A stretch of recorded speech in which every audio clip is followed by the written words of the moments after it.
पहले श्रीलंका में जनता प्रधानमंत्री के घर में घुसी, अब बांग्लादेश में घुसिया भारत का नंबर है। ये मध्य प्रदेश कांग्रेस के नेता सज्जन सिंह वर्मा है।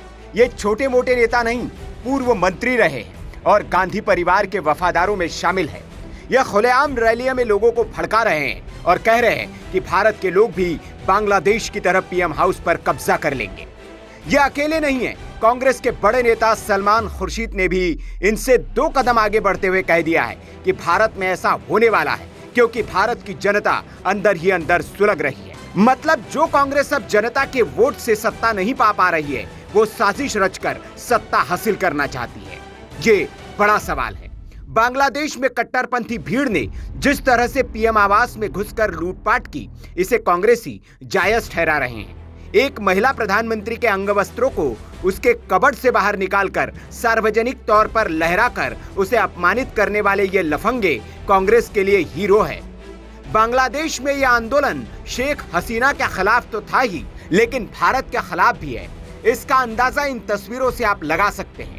जिस एम्बुलेंस को भारत ने अफगानिस्तान को मदद के लिए भेजा था, उन पर बने तिरंगे पर ये कट्टरपंथी वार कर रहे हैं।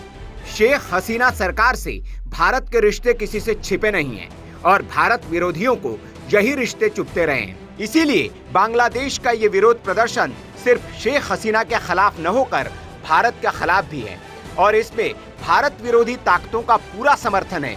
ये किसी से छिपा नहीं है। लेकिन जो बांग्लादेश में हुआ, वैसा ही भारत में करने की पटकथा क्या कांग्रेस लिख रही है? ये सवाल इसलिए क्योंकि सोशल मीडिया पर कांग्रेसी नेताओं के बयान इसी ओर इशारा कर रहे हैं। सलमान खुर्शीद ने तो एक बुक लॉन्च के मौके पर इस पर मुहर भी लगा दी।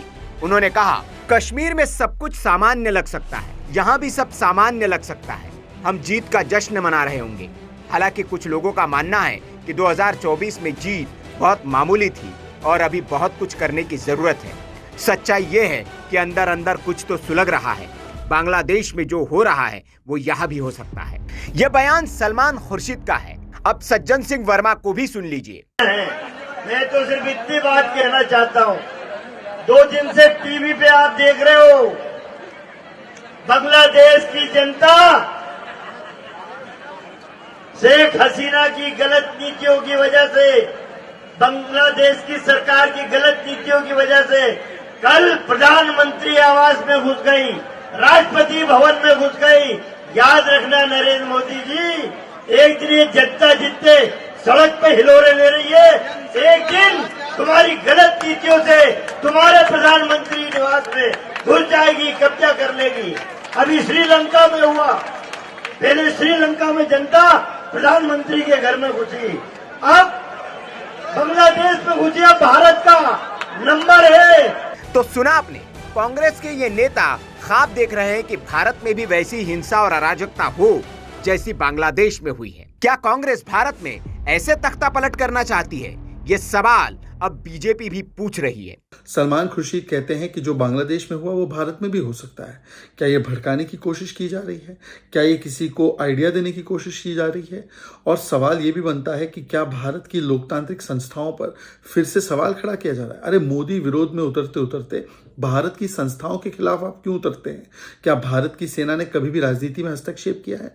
जिस प्रकार की बातें सलमान खुर्शीद कह रहे हैं, उनके बोलने का तात्पर्य क्या है? हमने ये भी देखा है कि किस प्रकार से बांग्लादेश में अल्पसंख्यकों पर, हिंदुओं पर हमले हो रहे। क्या सलमान खुर्शीद, जिन्होंने कहा था हिंदुत्व आईसिस और बोको हराम होता है, वो चाहते हैं कि भारत में भी हिंदुओं पर हमला हो? क्या वो उकसाने की कोशिश कर रहे हैं? इस प्रकार की टिप्पणी से एक बात स्पष्ट है कि कांग्रेस पार्टी कहती कुछ है और करती कुछ है। ये वही कांग्रेस पार्टी के लोग हैं जो कुछ सालों पहले तक कह रहे थे बांग्लादेश भारत के आगे है डेमोक्रेसी में, भारत के आगे हैं हैप्पीनेस इंडेक्स में, भारत के आगे है फ्रीडम इंडेक्स में, भारत के आगे है इकोनॉमिक इंडेक्स में। और आज वही लोग कहते हैं कि देखिए बांग्लादेश में तो सब कुछ बर्बाद हो गया था और भारत भी उसी राह में चल रहा है। तो मुझे लगता है कि दोहरे मापदंड किसी के अगर देखने हैं तो सलमान खुर्शीद और कांग्रेस जैसे नेताओं के हैं। सवाल जायज भी है, क्या विपक्ष भारत की जनता को भड़काकर वैसे हालात बनाना चाहती है? इस पर कांग्रेस पार्टी के बड़े नेताओं को जवाब देना ही चाहिए, क्योंकि ये वक्त सियासत का नहीं, बांग्लादेश में जो हो रहा है उसका विरोध करने का है। Bureau report, VK news. VK news, राष्ट्र के नाम।